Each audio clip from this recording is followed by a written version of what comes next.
जी, आपके चरणों में कोटि कोटि प्रणाम। महाराज जी, यदि कोई व्यक्ति आपका बुरा करता है, दुख पहुंचाता है और आपसे सिर्फ स्वार्थ से जुड़ा है और आपको पता है कि भविष्य में वो आपका बुरा कर सकता है, तो ऐसे व्यक्ति से रिश्ता रखें या दूरी बना लें? आप अपनी बात कहानी के रूप में मत बताइए। आप अगर अपने हृदय की बात पूछेंगे तो उसका निराकरण हो जाएगा। क्योंकि एक व्यक्ति है, वो ऐसा करता है, वो निर्णय नहीं, वो कल्पनात्मक नहीं होता। आपका उस व्यक्ति के प्रति क्या कर्तव्य है, वो आपका कौन है, जब तक हम जानेंगे नहीं तो उत्तर कैसे दे देंगे। एक व्यक्ति है, ऐसे हम नहीं उत्तर दे पाएंगे। वो हमारे पति हैं, वो हमारे ससुर हैं, वो हमारे अमुक हैं, तो उत्तर की गुंजाइश बनती नहीं। ऐसे सही उत्तर नहीं दे सकते, ऐसे नहीं किया जाता। अपनी बात बताए, डॉक्टर को बताया जाता है एक आदमी को बीमारी है तो आप क्या करोगे, तो डॉक्टर क्या करेगा, उसको सामने लाओ, एक्सरा करेंगे, जांच करेंगे, फिर दवा देंगे। ऐसे थोड़ी होता है एक आदमी बीमार है, अब क्या बीमार, ऐसे नहीं प्रश्न का उत्तर होता। और साधु के वचन कभी मिथ्या नहीं होते, ऐसे शब्द नहीं बोले जा सकते जिन पर ऐसा हो कि संशय पूर्ण उत्तर हो, ऐसा नहीं। देखो आपको बताएं इसका उत्तर सारांश, यदि अपने कर्तव्य का हम ध्यान रखें और भगवान का स्मरण करें तो किसी की कोई ताकत नहीं कि हमको परास्त कर सके, कोई भी संबंधी हो। अपने कर्तव्य में हम चूक करते हैं और हम उससे उसके कर्तव्य की याद दिलाते हैं कि देखो हम तुम्हें इतना प्यार करते हैं, तुम्हें हमारी कामनाएं पूर्ण, तुम्हें ऐसा करना चाहिए, तुम्हें ऐसा करना चाहिए। मतलब हम अपने कर्तव्य, हमें क्या करना चाहिए। अगर हम अपने कर्तव्य पे रहेंगे तो भगवान हृदय में बैठे, वो कभी असंतुष्ट अशांत नहीं होने देंगे। और देखो ईश्वर के द्वारा शासित सृष्टि है, कोई हमको सता नहीं सकता, ये हमारे कर्म ही हमको दुख देते हैं। देखो अगर हम अभी जैसे आज हम चाहते हैं कि ये हमें बहुत प्यार करे, लेकिन कल पीछे का रजिस्टर आप देखो, क्या आप इस पे थे, नहीं थे, अब आपको जीवन भर जलना पड़ेगा, पक्की बात है। क्योंकि तुमने मनमानी आचरण किया, उनका हिसाब कौन देगा, उसी से दिलवाया जाएगा जिसका वर्ण किया है, वही ऐसे आचरण करेगा। क्योंकि सब ईश्वर सबके अंदर, तुम देख देख के जलोगी। अगर तुम्हारा आचरण पवित्र, तो तुम्हें कोई जलन पैदा नहीं कर सकता, भले वो असत करेगा तो उसका फल उसको मिलेगा। सबको अपने अपने कर्मों का फल भोगना पड़ता है। को न काहू के सुख दुख कर दाता, निज कृत कर्म भोग सुन भ्राता। तो सखी, भगवान का आश्रय और अपने कर्तव्य का पालन। देखो एक बार भगवान नारायण को पति रूप में प्राप्त करने के लिए वृंदा जी ने देवर्षि नारद जी से उपाय पूछा कि मैं भगवान नारायण को अपने पति रूप में प्राप्त करना चाहती हूं। तो उन्होंने कहा इसकी परीक्षा होगी तुम्हारी, पहले हम आदेश करते जालंधर को पति मानो और अपना सतीत्व स्थापित करके दिखाओ, नारायण पति रूप में आ जाएंगे।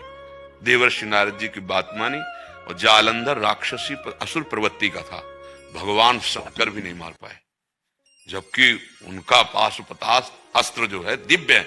लेकिन पतिव्रता का, वृंदा सखी का जब ये हुआ कि ये मरेगा कैसे, तो भगवान हरि से प्रार्थना, और उसने आकांक्षा की थी हरि को पति रूप में, हरि आ गए पति रूप में। वही शालिग्राम वृंदा तुलसी का जो चरित्र हम सारांश में बता रहे हैं।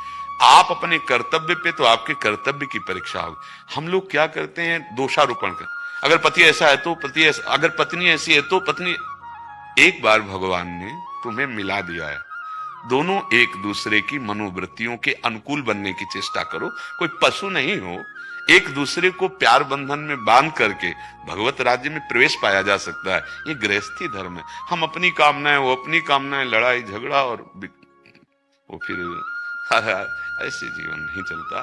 बहुत धैर्य की, इसीलिए हम कहते हैं मुक्त होने के लिए ना सही, जीने के लिए भजन करो, बुद्धि तो शुद्ध हो जाए। ड्राइवर नशे में कहीं भी ठोक देगा जाके, तुम्हें बुद्धि भ्रष्ट है।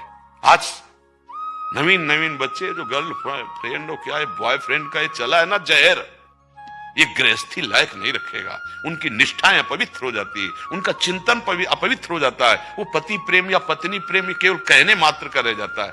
नहीं तो एक दूसरे की विपत्ति में एक दूसरे का सहयोग करते हुए गृहस्थ धर्म में चला गया। अगर पति के पास भोजन भी नहीं तो पत्नी भी भूखी रह करके, ऐसा नहीं कि तेरे पास हमारी कामना पूर्ति की वस्तु नहीं, मैं चली। और कैसे भी क्रोध करने वाली है, ठीक है थोड़ा रुक्ष स्वभाव, पर भगवान ने पानी ग्रहण करवाया है, अब इसका निर्वाह करेंगे, ऐसे चलता है। और इसी से भगवत राज्य में प्रवेश पाया जाता है। अब सब मनमानी आचरण हो रहे हैं, हमारी बात को कौन मानेगा। आज के नवीन बच्चे अब बोलो 4 गर्लफ्रेंड 4 बॉयफ्रेंड, ये तरीका है तुम्हारे अभी जीवन की यात्रा शुरू हुई है और तुम नष्ट करना शुरू कर दिए। अब ये बातें बच्चों को कैसे पसंद आएंगी? क्योंकि उसी जब देखा कि अब वृत्तियां मलिन हो रही तो नशा शुरू। अब माता पिता पढ़ाई के लिए भेज रहे हैं, वो ड्रग्स के नशेबाज बन रहे हैं, वो गांजा के नशेबाज बन रहे हैं। ये क्या जीवन होगा? क्या गृहस्थ बनोगे? क्या आप देशभक्त बनोगे? क्या आप समाज सेवी? वही माता पिता से ऐसे बर्ताव करते हैं बच्चे, फिर वो सब। तो हमें तो लगता है यदि हम अपने कर्तव्य का पालन करें तो हमारा सहयोग भगवान की तरफ से होता है, हमारे हृदय को कोई दुखी नहीं कर पाएगा। हम अपने कर्तव्य से जहां फेल हो जाते हैं, फिर वो कहीं ना कहीं, उस समय आपने अपराध नहीं किया, लेकिन अपराध बैक का है जो कि कोई जानता नहीं, वो दंड देगा। आप कहोगे कसम से नहीं किया, हम भी मानते नहीं किया, लेकिन वो जो किया है उसे कोई नहीं जानता, उसका प्रायश्चित नहीं हुआ, वो आपको दंड देगा। सावधान चलें, नाम जप करें, परिवार को भगवान का स्वरूप माने, सहन शक्ति यही आगे बढ़ाती, चाहे गृहस्थ में हो चाहे। देखो जो सहनशील नहीं हुए, काट मार शुरू जेल भोग रहे, फिर नरक भोगेंगे। सहन करना सीखो। अगर 4 बातें सह गए तो बहुत आगे अच्छे बन जाओगे। आज सहनशीलता खत्म हो रही है। क्यों से? हम स्वतंत्र हैं। जरा ईमानदारी से देखो, तुम काम के गुलाम हो, क्रोध के गुलाम हो, माया के स्वतंत्र हो तुम। एक एक वृत्ति तुम्हें गुलाम बनाई, तुम स्वतंत्र हो। माता पिता कह देते हैं अब हम अपना स्वतंत्र जीवन काटेंगे क्योंकि हम बहुत ज्ञानी हो गए हैं, अपमान कर देते हैं। स्वतंत्र हो। अरे बच्चे हो, तुम समझ नहीं पा रहे, हर विकार तुम्हें गुलाम बना रहा है। अगर तुम गुरुजनों की आज्ञा पे चलोगे तो स्वतंत्र हो जाओगे। स्वतंत्र नाम भगवान का है। अगर भगवान का आश्रय हो गया तो जीवन सब विकारों से परे भगवत राज्य में प्रवेश पा जाता है। यही हम लोग जो बैठे ये बोल रहे हैं, इसका कारण केवल यही है कि आप समझ जाओ। आज समझना और समझाना दोनों बहुत दूर बात हो रही है। भगवान का आश्रय लेकर हरिशरणम कृष्ण कृष्ण कृष्ण राधा राधा, अगर मंगल ना हो जाए तो बताना। देखो हम सच्ची बात कह रहे हैं, जहां आप बोले कृष्ण तो कृष्ण सुने। जैसे आपका नाम हो, हम पुकारे, आपके कान में पहुंच गया तो आप देखोगे नहीं हमारी तरफ। तो भगवान के कान तो सर्वत्र हैं, क्योंकि कोई ऐसी जगह नहीं जब भगवान हो। हम बोले कृष्ण राधा, वो हमारी तरफ देखे। बोले हम क्यों नहीं देख पाते? क्योंकि अभी तुम्हारे अंदर देखने की चाह नहीं, अभी वासनाएं हैं। अन्य कोई है आपका, मीरा की तरह जब आ जाएगा दूसरों न कोई, मेरे तो गिरधर गोपाल, तो सामने खड़े दिखाई देंगे। एक एक नाम भगवान सुन रहे हैं आपका। आप राधा राधा सुन रहे हैं, प्यारी जी सुन रहे हैं, कृष्ण कृष्ण प्यारे। जो कृष्ण नाम वही कृष्ण स्वरूप। मानो भगवान नाम के रूप में अवतरित होकर जिब्या में आए हैं। आप पकड़ो तो हम सच्ची कहते हैं, तुम दुख मिटाने के लिए तो आए हो, दुख की जड़ मिट जाएगी प्रभु के नाम में। ऐसी सामा नाम संकीर्तनम यस्य सर्व पाप प्रणाशनम। कोई तीर्थ इतना पावन करने वाला नहीं जितने नाम भगवान में सामर्थ है। देखो हम लोग वृंदावन वासी हैं, स्वामिनी जी की चरण की ठसक में रहते हैं, तो हमारे माई श्यामा जी को राज हमने देखा है हरि राधा राधा रटते हैं। जपत हरि विवस्तव नाम प्रतिपद विमल, ये बहुत एकांतिक वृंदावन का महामहिम पराविद्या राधा नाम। और बाहरी संसारी लोग है ना, उनको लगता है कि कुछ दे दे, अगर कंडा की राख दे दे इनको विश्वास हो जाएगा। कैसे समझाए अर्चना जी, श्री हरिवंश गुरुदेव, आपके चरणों में कोटि कोटि प्रणाम। महाराज जी, जब आसन पर माला करने बैठते हैं तो 1-1.5 घंटे बाद में बेचैनी शुरू हो जाती है, जो बढ़ती जाती है। ज्यादा आपको धन्यवाद देते कि 1.5 घंटा तो सह जाती हो। नाम का प्रहार जो मन पे हो रहा है, अगर विश्वास हमारी बात का मानो, नाम क्या करता है कि पहले अनर्थों का नाश करता है। ये जो हमारे मन में चिप है, इसमें 2 प्रकार की व्यक्तियां भरी। देखो आजकल ऐसी नहीं होती इतनी चिप 350 घंटे की, तो भगवान की बनाई हुई चिप है मन, इसमें अरबों असंख्यों जन्मों का भरा हुआ है। और भगवान की प्राप्ति होती निर्मल जन मन सो मुहि पावा। सब डिलीट करना है। अब एक ही उपाय डिलीट करने का, नाम। आप जितने नाम जप रहे हो, मैसेज सामने आते जा रहे हैं, काम क्रोध की गंदी गंदी बातें आ रही, आप घबराइएगा मत, वो डिलीट होने के लिए आ रहे हैं। नाम एक एक को मिटिया मेट करके आपके हृदय को निर्मल। 1.5 घंटा आप नाम लगातार जप रहे हैं और आपका हृदय सह जाता है, प्रणाम योग्य हो। घबराना मत, ये पाप नष्ट हो रहे हैं। जैसे हमारा स्वर्ण का आभूषण हो, उसे जब जो देते हैं स्वर्णकार को और उसका रूप बदलना होता है तो उसे गलाता है, तो उसका मल निकल जाता है। ऐसे हमारा मन भगवत स्वरूप अब होना है। अभी तक तो विषय ही रहा, नाना प्रकार की गंदी बातों में रहा। अब हम गुरुजनों की वाणी से, सत्संग से, भगवत वाणी से ये जान पाए कि ये भगवत स्वरूप मन है। अब इसे फिसलना नहीं। अब आगे, अब जब हम नाम जप करेंगे ये मन थोड़ा जलेगा, निष्पाप होगा, फिर ये शुद्ध हो जाएगा। सहित सहित बाढ़े भगति, भगवान आदेश करते हैं, मात्रा स्पर्शास्तु कौन्ते शीतोष्ण सुख दुखदा आगमा पैनो अनित्यास। ये अनित्य वृत्तियां हैं जो जलन पैदा कर रही हैं। ये सत वस्तु के चिंतन से असत की सत्ता ही नहीं है। नास तो विद्यते भाव, न भाव विद्यते सत। इसलिए डरना तो है नहीं। देखो, हम सब अविनाशी प्रभु के अंश हैं। हमें जो डर लगता है, हमें जो शोक होता है, जो चिंता होती है, हम अपने स्वरूप को भूल गए और देह को मान लिए, इसीलिए दुर्गति हो रही। नहीं नहीं, परास्त होना उपासक नहीं सीखता। भगवत मार्ग का पति, जैसे सूरवीर योद्धा गर्दन कटवा सकता है, पीठ नहीं दिखा सकता, ऐसे भगवत मार्ग का पथिक विषयों में नहीं फिसल सकता, वो चाहे जितना जैसी भी परिस्थिति हो। तो आप लोग भगवान के अंश हैं, बात समझो। आप ये पांच भौतिक शरीर नहीं है कि इसके दुख सुख का रोना जिंदगी भर लिए रहो।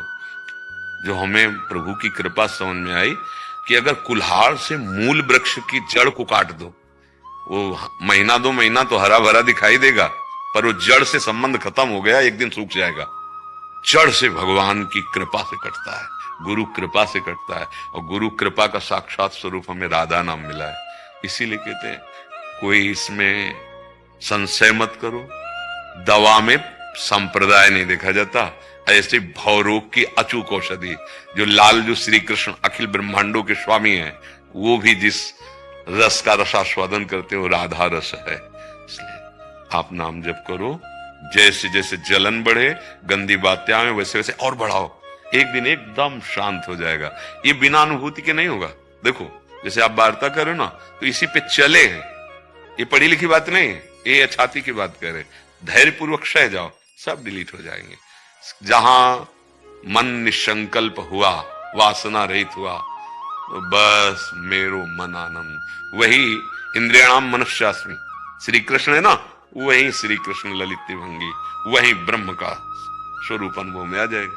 अभी हम लोग बहुत कच्चे घड़े हैं, जरा पानी पड़े तो फिसल जाए, फैल जाए। तो इसलिए सत्संग सुनो और नाम जप को परम औषधि मानो, और जो दुख सुख दे के आवे सह लो। देखो, हम दुख सुख मिटाने नहीं आए, हम दुख सुख को जड़ से नष्ट करने आए। मानो दे, जैसे मानो आप हमारे पास आए, कोई कामना की, भाई ये काम बन जाए। अच्छा, वो काम बन जाएगा तो आपके अंदर कोई कामना नहीं रह जाएगी क्या? कोई दुख नहीं रह जाएगा? बताओ, सैकड़ों कामनाएं हैं, सैकड़ों दुख नए आ जाएंगे। हम वहां ठिकाने पर चोट पहुंचाना चाहते जहां से दुख का बगीचा ही सूख जाए, भव समुद्र ही सूख जाए। वारि मथे घृत होए बरु, सिकता ते बरु तेल, बिनु हरि भजन न भव तरी, या सिद्धांत पेल। हमें पता है, हमारा आयुर्वेद भी है, हमारे तंत्र शास्त्र भी है, हमारे ज्योतिष शास्त्र भी है, लेकिन ये किसी एक को, तत्कालिक को, हम जो तुम्हें बैठे, ये भवरोग की अचूक औषधि, दुख की जड़ ही नष्ट हो जाए, ऐसा नहीं वो नहीं जानते। अच्छा, जो जिस नशे में है वही तुम्हें बताएगा। अब हमारे सामने इसकी सत्ता नहीं है, माया और माया के सहायकों की सत्ता नहीं, भगवान के वचन के अनुसार और गुरु कृपा के अनुसार। अब हम तुमको वो लाइन नहीं बता सकते, जानते हैं, ऐसा नहीं कि शास्त्रों का स्वाध्याय नहीं किया, ऐसा नहीं कि हम नहीं जानते हैं तंत्र शास्त्र को और ये जो रेखा और ये सब कि अच्छा, हमारी रेखा में जो लिखा है ना, तुम बता दिए हो, बढ़िया बता दिए ज्योतिष शास्त्र। ये बताओ कि ये बदलेगी कैसे। वो तत्कालिक परिवर्तन की बात नहीं कह रहे, हमारे भाग्य पलट जाए। हमारे भाग्य में भगवत प्राप्ति नहीं लिखी, अवसर दिया गया है। दुख सुख भाग्य से आते हैं, भगवत प्राप्ति पुरुषार्थ से होती है। खूब डट के भजन करो, अच्छे आचरण करो, सदग्रंथों का स्वाध्याय करो, और जो दुख सुख आवे उसे सह लो। तो जानते हो, जैसे पिता की प्रॉपर्टी पर पुत्र का स्वयं अधिकार हो जाता है, ऐसे भगवद अंश जीव को स्वयं भगवत प्राप्ति। मिट गए दुख, एक कोई दुख मिट जाए तो हम क्या निहाल हो जाएंगे क्या? जैसे हम कई बार एकांतिक में पूछा कि आप लोग ऐसा समझते हैं कि जैसे यहाँ आए कोई आशीर्वाद नहीं, किसी भी तरह का कोई तोहफा आपको नहीं कि भाई ये जंतुर ले लो, ये कलावा ले लो। अगर ऐसे कुछ शब्द निकले तो डांट भी लग सकती है, पर हम आपको बहुत प्यार करते हैं, तभी तो आपसे बात कर रहे हैं। हम एक बात चाहते हैं कि एक वो है जिसके जान लेने के बाद तुम्हें कुछ जानना बाकी नहीं रहेगा और जिसके पाने के बाद पाना बाकी नहीं रहेगा। एक तुम बता दो कि हमें ये चीज दे दो, हम जिंदगी में नहीं मांगेंगे, इतनी संख्या में दे दो, जिंदगी में नहीं मांगेंगे, ऐसा नहीं बोल सकते, क्योंकि उसके बहुत सहायक खड़े हो जाएंगे कामनाएं, बहुत विपत्तियां आ जाएंगी, बहुत संकट। एकमात्र केवल एक ऐसा है, वो प्रभु, वो ब्रह्म, वो हरि, जिसके प्राप्त होने के बाद जैसे केवट बोल रहा है, अब कछुनाथ न चाहिए, बस उसी से तृप्ति होती है। आपको चलना पड़ेगा, आपको आचरण सुधार। आप करो गंदी बातें और कोई आशीर्वाद दे दे आप सुखी हो जाओ, कभी मत सोचना, कभी मत सोचो। आपके आचरण पवित्र, आप एक सच्चे आराधक बनो, समाज सेवा, भगवत से। आपको दुख आएगा पूर्व का, पर गिरा नहीं पाएगा, आप रोनते हुए आगे बढ़ जाएंगे। इसलिए नाम जप बहुत सुंदर करो, पर धैर्य पूर्वक रहना। ये परमार्थ का मार्ग है, इसका कभी संबंध शरीर से मत लगा लेना कि शरीर में दुख है या शरीर संबंधी हो। अभी एक उपासक आए थे, वो बोले घर परिवार छोड़कर वृंदावन वास किए और उनका जवान लड़का था, पधार गया। भैया आयु निश्चित है ना, ये तो सौभाग्य मनाओ कि संसार में न पधार के वृंदावन में पधारा, नहीं तो मरने का टाइम बिल्कुल निश्चित है, उसे काटा नहीं जा सकता, कोई भी नहीं काट सकता। हाँ, भजन बल से, योग बल से आप कुछ भी कर सकते हो। भजन का बहुत बड़ा बल होता है। एक चांगदेव नाम के थे ना योगी, 1400 वर्ष तक, जहां मृत्यु आती समाधि में आ जाते, निकल जाते, फिर 100 वर्ष का जीवन, 1400 पर कोरे कागज थे। जब ज्ञानदेव जी के समीप गए तब उनको समझ में आया ये जो हम कर रहे हैं इससे कोई लाभ नहीं मिला। नाम जप करो, भगवद आश्रित रहो, दुख सुख को भगवान के सामने पेश करो कि या तो आप मिटा दो या इतनी सहने की सामर्थ्य दे दो। सच्ची मानो, आप भक्त हो जाओगे, आपका हृदय विशाल हो जाएगा, भगवान कदम कदम पे आपको बल देंगे, पक्का कदम कदम, क्योंकि संसार समुद्र से पार करने वाले विश्वेश्वर पादाम्बुज दीर्घ नौका, भगवान के चरणों का आश्रय, भगवान के नाम का आश्रय। मुदित मिश्रा जी, राधा राधा। महाराज जी, क्या अद्वैत भाव से भक्ति साधना का वैष्णव अगमों के अनुसार कोई विरोध है? अद्वैत भाव से भक्ति संभव है अथवा नहीं? देखो, जब तक लक्ष्य पे नहीं पहुंचा जाता तो विरोध ही विरोध है सब में, क्योंकि राग द्वेष दो ही धरा में सब विचरण करते हैं। जब तक ऊंचाई की स्थिति नहीं होती तब तक मन का, जैसे बिजली दो तारों में दौड़ती है ना, गर्म ठंडा, ऐसे ही अनुकूल प्रतिकूल, राग और द्वेष, इन दो से मन विचरण करता है। राग द्वेष दोनों खोइए खोजिए पद निर्वाण, कोई बिरला उस स्थिति को प्राप्त होता है, वहां जाकर भक्ति से या ज्ञान से या योग से एक ही स्थिति रहती है। जैसे एक अद्वैत सिद्धांत ज्ञानी जब सिद्ध होता है तो सर्वम खलमिदम ब्रह्म ने नानास्ति किंचन, और अपनी तरफ अहम ब्रह्मास्मि। पढ़ा है कभी अद्वैत शास्त्र? ठीक, समझ गए। अब भक्ति सिद्धांत में आइए। हमारे आचार्य कहते हैं, ये क्रूरा अपि पापिनो न च सताम संभास्य दृश्यास्य सर्वान वस्तुतया निरीक्ष परम स्वाराध्य बुद्धिर्मम। जितने भी बाहरी आचरण आप देख कर कह सकते हो ये क्रूर है, ये पापी है, ये नीच है, ये दुष्ट है, पर उसके हृदय मंदिर में मेरा पक्का दृढ़ विश्वास है केवल भगवान ही विराजमान है, सबके हृदय में विराजमान है। आप न जान पाओ वो आपका अज्ञान है, लेकिन सर्वान वस्तुतया निरीक्ष स्वाराध्य बुद्धिर्मम। उपनिषद दर्शी ने क्या कहा? सर्वम खलमिदम ब्रह्म नेह नानास्ति किंचन। और आचार्य चरण क्या कह, भक्ति की चरम अवस्था बोले सर्वान अर्थ दोनों का एक ही होता है, सर्वान वस्तुतया निरीक्ष परम स्वाराध्य बुद्धिर्मम। अब अपने ऊपर आए, वहां अहम ब्रह्मास्मि में आता है, सर्वम खलमिदम अहम ब्रह्म, वही ब्रह्म मैं हूं, खत्म द्वैत। अब यहां